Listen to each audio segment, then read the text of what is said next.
You know, it seems like nowadays, all anybody ever wants to talk about are the big three, Michael, Freddy, and Jason. But there's another horror icon that is on par with those guys, if not even cooler, that we don't talk about enough. And that guy is Pinhead. And that franchise is Hellraiser.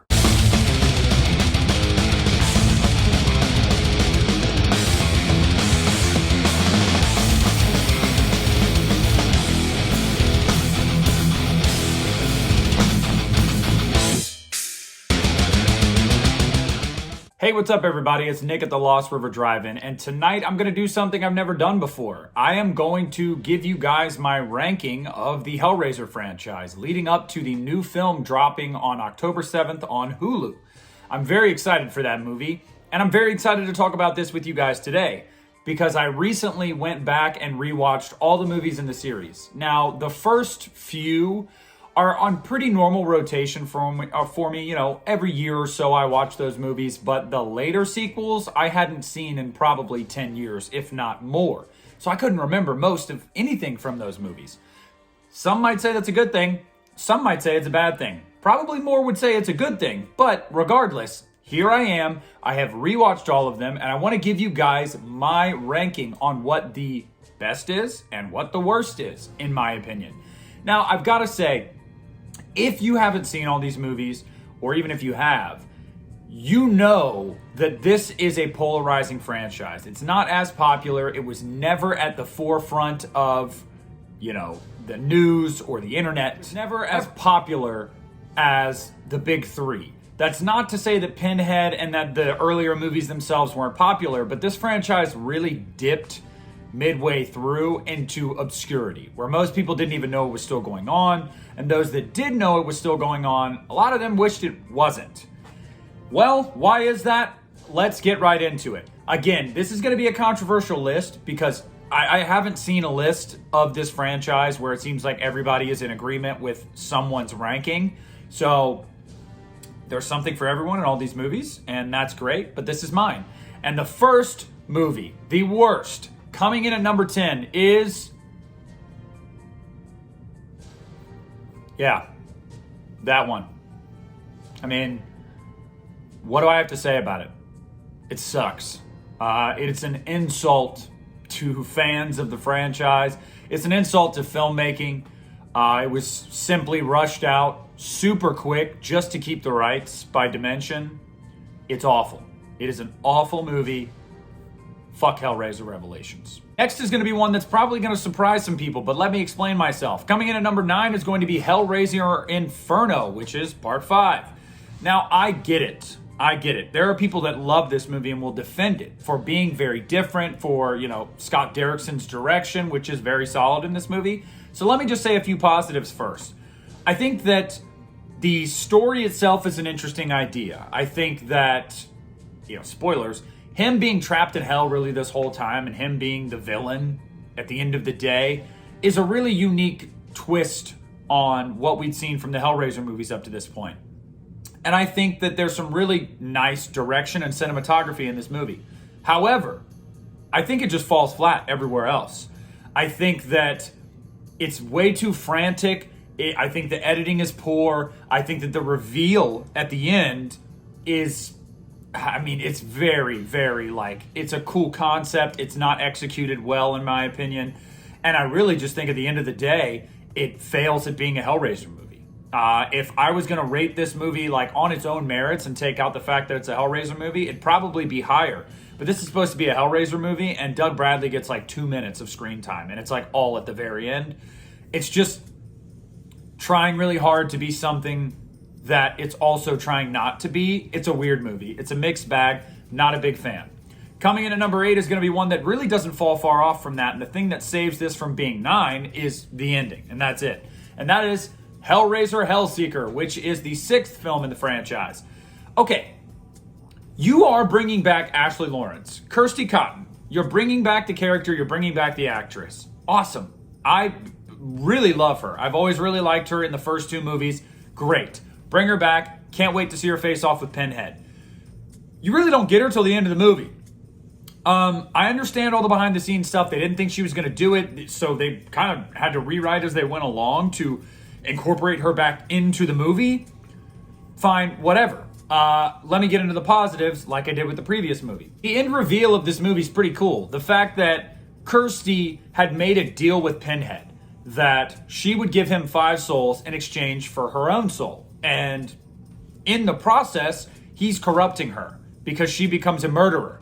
And so he kind of gets her soul in a way because she's no longer morally good, but he also gets 5 literal souls. Cool stuff. Great revenge on your husband who's a cheating asshole. Great. Fantastic. The problem with Hellseeker is literally everything else. It is paced horribly, edited horribly. The cinematography is poor. The writing is bad. The acting is bad. This is not a good movie. Inferno is acted far better than this movie. The difference is Inferno ends on a, well, that kind of sucked. And Hellseeker leaves you with a, man, if I could have gotten that for the whole movie, this would have been a really good movie. So again, they're almost interchangeable. Neither one of them's very good. But I'm putting Hellseeker at number 8 today. That is subject to change.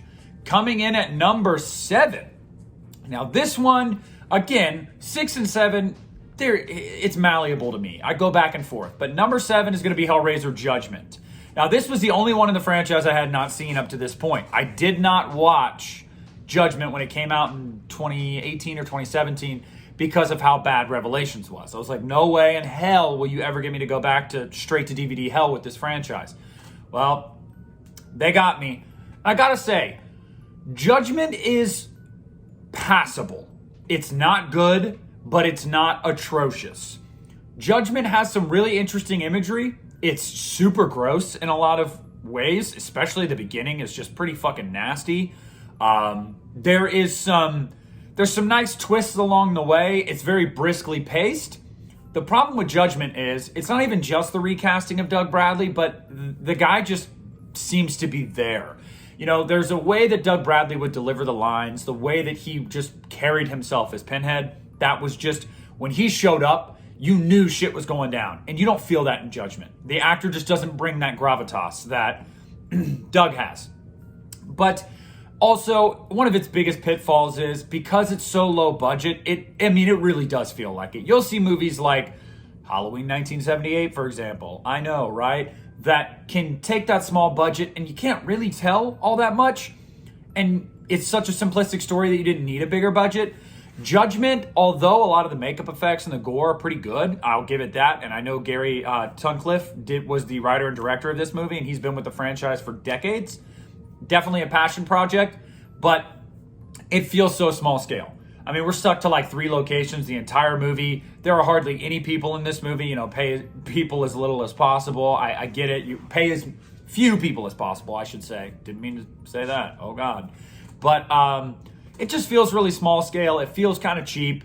And Pinhead just doesn't have the gravitas that he used to. So, although Judgment isn't terrible, it's not very good. It's just whatever. You can take it or leave it. Coming in at number 6, surprisingly, is going to be Hellraiser Hellworld, which is the 8th movie. And I am genuinely shocked that it's this high, because you think by the time you get to the 8th movie in a franchise, especially the 3rd one, no, this is the 4th one now at this point, that's direct to DVD, you go, okay, I don't know, this is probably going to suck. Hellworld isn't very good.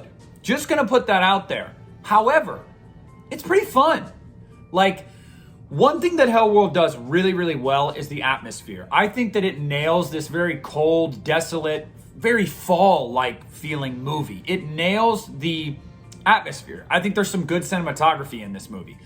The problem with this movie is it's sold as like a straight-up slasher movie the entire time, and you know that's not really Pinhead, and that's not really the Cenobites. That's not really what this is all about, but they're really trying to get it to be that, and I understand. You know, this is the early 2000s. It was a weird time for horror. Late 90s, early 2000s, very weird time for horror. And Hellraiser's trying to be something that was cool, I don't know, years ago. It's no longer as cool. Also, this movie was filmed like 3 years before it actually came out. So by the time it came out, people were probably like, what the fuck is this? But I think that overall, like, Hellworld is fun. It's got a really nice setting. It's got some cool gore. The problem with Hellworld is, again, like a lot of these straight-to-DVD movies, bad acting. Although Lance Henriksen is in this movie, and I really enjoyed him. And you just, it feels very by the numbers, very generic slasher movie. I mean, there's not much to it. Having said that, the finale, I think, is really cool. The final act, I mean, I'm going to spoil this if you haven't seen it already. When you find out that this was all a hallucination, that they're not actually, living these things that they think they're living, they've been buried alive by Lance Henriksen, like, that was really cool. And again, love the cinematography and the setting of that. So Hellworld's got some cool stuff in it. Overall, again, just another okay movie in my opinion. But now we're getting into the top 5. And I've got to say, number 5 is not one that I love. But I would say my top 4 I either really enjoy or I love. Number 5, the one that is just outside of that, is Hellraiser Deader, which is a super dumb name. But let me defend Deader a little bit. Not very good. Again, a common theme with these movies, not very good. But Deader is a very interesting story for the first hour or so of this movie. When it's its own thing, you're following this cult. Lead actress is interesting. She gives a pretty good performance. There's some cool effects in here, some cool imagery, and I love the setting. It takes place in Bucharest, but I believe it was filmed in Romania. And I dig it. Like, I really dig it. This is a cool, interesting kind of, thriller mystery story.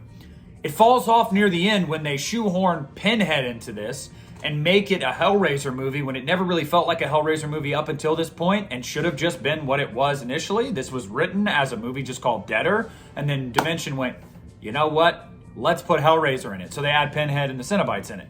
And you can tell, because the movie's interesting until it's not. The ending of Deader sucks. I mean, it really does. It is a bad ending. It is super corny, super cheesy, super anticlimactic. But the first 2/3 of this movie are pretty interesting. Taking it for what it is low budgeted, but it's kind of interesting. And then it just really drops the ball at the end. But I think the first 2 acts of this movie are pretty solid. So I'm putting Deader at number 5. And now number 4 is going to be one that surprises a lot of people. And it actually surprised me when I went back and rewatched these movies, and then I landed on this one being number 4. And I've got a defense for it. Hellraiser III, Hell on Earth. This is a movie. At this point, I either really like them or I love them. This is a movie I really enjoy. There's some great stuff in Hellraiser 3. The Pillar of Souls is gnarly. I think that is super cool, and how Pinhead comes alive over time by being fed, people from J.P. Monroe. Super cool. I love the hokey kind of final act of this movie where you've got, Disc Head and all that, and Camera Head, or whatever the hell their names are. They're pseudo Cenobites. They're not really Cenobites. That stuff is fun. It plays like a RoboCop or a, Terminator movie. It's super cool. And I absolutely adore the Stigmata scene with Pinhead, piercing his own hands with his pens and feeding his flesh to the priest, and then, the whole oh man, gnarly as hell. Super, super cool scene, especially leading up to it when she runs into the church and she's saying she's being chased by a demon. And the priest is like, well, there's no such thing as demons. They're metaphors. And she goes, then what the fuck is that? I mean, absolutely fantastic line delivery. And I love that. It was hilarious. But problems with Hellraiser 3 are some of the acting is pretty bad. And some of the stuff just feels like it doesn't need to be there. When we're focusing on our lead actress, and we're focusing on her story with her dad and overcoming, that kind of these nightmares she's having about her father's death and not really knowing her father, while also speaking to Elliot Spencer, who is the human that turned into Pinhead. That stuff's really interesting.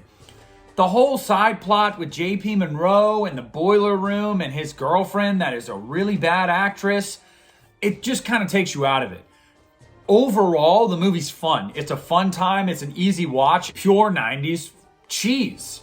But I just feel like there was a little bit too much of the hokiness throughout that kind of took focus off of the great stuff. So overall, it's a movie I really like. I do really like it, and if it is one of your favorites, I mean, it's in my top 4, so it's definitely one of my favorites in the series. I'm not going to argue with you. But another one jumped over it. And I'm ready for the tomatoes they're going to be thrown my way, because coming in at number 3 is going to be Hellraiser Bloodline. Yes, I really, really enjoy Hellraiser Bloodline. I really, really do. I'm close to loving Bloodline. The behind-the-scenes story about Bloodline is really interesting because Kevin Yeager, who, everybody respects in the horror world. He basically did not want to work on Bob Weinstein's terms. He was like, I'm not going to show you these dailies. I'm going to do what I want. Piss off, basically. And Bob Weinstein said, okay, well, after X amount of time is up, you're off the project, and I'm going to get somebody else on there. And a lot of people, although Kevin Yeager's very respected and whatnot, they don't understand that a lot of the good shit in this movie wasn't Kevin Yeager. It was Joe Chappelle. Most of what Yeager did was the second act of the movie, modern day stuff. Not the future, not the past. It's the modern day stuff, which is okay, but I think the strongest part of this movie is the first act, without a doubt. The stuff that takes place in the 1700s is so interesting. I love when it's a period piece. I think that the setting and the mood and atmosphere is great. I think that the gore effects are pretty cool in this movie. There's a lot to like about Bloodline. The problem I have with Bloodline is the third act, where it's this, I get it, future, space, blah, blah, blah, but it's just really corny, and they didn't have the technology at the time to really nail it. Overall, is it the third act terrible? No, but it's kind of cheesy. But those first two acts, especially the first act, I think is super strong. And I think if this whole movie played out as that first act, taking place in that century, I would have loved this movie. But Bloodline doesn't get enough credit for being one of the better space horror movies, first of all. Second, really nailing a 1700s period piece horror movie. I think it does a great job in the first act. Adam Scott, hello? Yeah, he's in it. I really enjoy Hellraiser Bloodline. I really, really do. It is a movie that I don't love, but I really, really like it. And 3 and 4, they kind of go back and forth for me. But today, 4 is number 3. So now we're rounding out the list, and coming in at number 2 is going to be the original Hellraiser from Clive Barker. Now, Hellraiser is a movie I love. Hellraiser is a classic in its own right, but it's never going to be a classic looked at as, Nightmare on Elm Street, Friday the 13th, Halloween, and that's fine, because it is a very different movie. This is a movie that is, about demons from another dimension, giving people so much pain and pleasure for eternity. You know what I mean? It's very weird. It's very different. It's a hard sell. Having said that, though, Hellraiser it's great. I think Ashley Lawrence as Kirsty Cotton is just a great final girl. I really do think she is, and I feel like she should get more respect. But I digress with that. Julia, in this movie, you kind of don't like her. She's kind of a bitch. We'll get to her in the next movie, but I do like her as the actress. I do like her in this movie. I just don't like the character so much, and I guess that's the point. I like the house setting. I like how a lot of it is, contained to the attic. I really do enjoy this movie. It's also got a very great fall aesthetic and atmosphere as well. And I don't know if they intentionally did this with some of these movies, but or if it was just where they were shooting, but I dig it. I love it. Some of these movies have better fall atmosphere than Halloween movies. So yeah, I'm looking at you, H2O. But yeah, Hellraiser is what it is. What more needs to be said about it? And it comes in at number 2 for me. Coming in at number 1 is going to be Hellbound, Hellraiser II. And yes, I know some of you guys might go, oh, Hellbound's great, but Hellraiser is better. Again, this is my opinion. Why do I prefer Hellbound to Hellraiser? Hellbound does everything the first one does. And it feels the same way. It has the same feel, the same atmosphere, mood, all of that. And then it ups the ante. We really get to explore this labyrinth type of world. If it's hell, if it's similar to hell, we're not really sure. We'll call it hell. We get to learn about Leviathan. It's very Lovecraftian. The score is brilliant.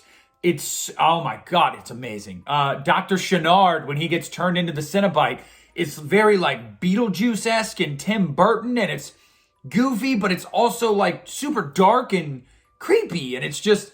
The movie is Hellraiser on steroids. Everything was bigger. Everything was better. And I love it.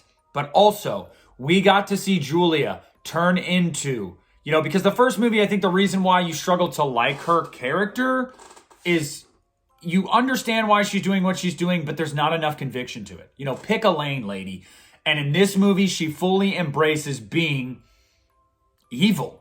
Being the queen, whatever you want to call her, she is all that in a bag of chips. And she's great in this movie. She's a great villain in this movie. And I think that she gets some great revenge on Frank. I love her in this movie. And I love Kirsty in this movie.